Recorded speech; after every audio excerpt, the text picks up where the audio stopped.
choka ngwan teme ti ye lat enwo wadin ngur jok butanam ngadluk ka liang dien ka ye kaja kana nge kunni ti jek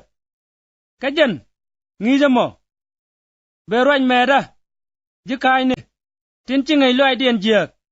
chit ka mi jaja wang alandi mi chi le ken pen ganat kwen ka pen ganat ta min ni tin ji kut ga chak ko de ga cham ka tat loy ane tin ngat ka ngai ka tok ko tin dial ti ji kut ga chak go ke ka tele mi de luksin mi chaja nok ka tat loy ko chaja jagare ro keriet kot kana pal mi chi ruane titi lam nyam gan more mi jina let kerso yechu mi gwa mi cha mies ka ruane ngada kene ngijin gwa min chi gor chute ga milete ka chena dora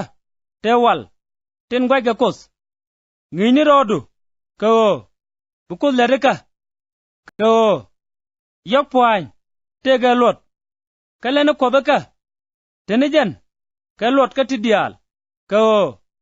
nonga jipos reite ga me kene tek en be benba arwai mi tok pany karonga ko baja no ke lew ka pega na me let kon ka kwir kon ko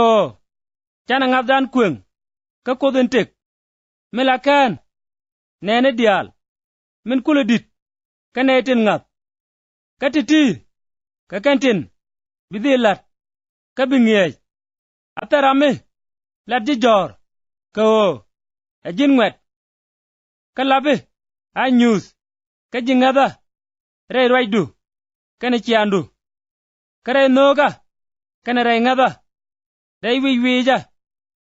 amene mi wa wichop la ruaine kot akwene ni amnat ka latke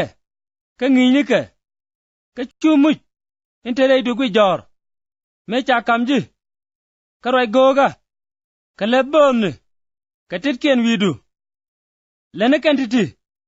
lene rodutin ka dene dial wudu nyam nen ti rodu ka tin ngidu ka lene titi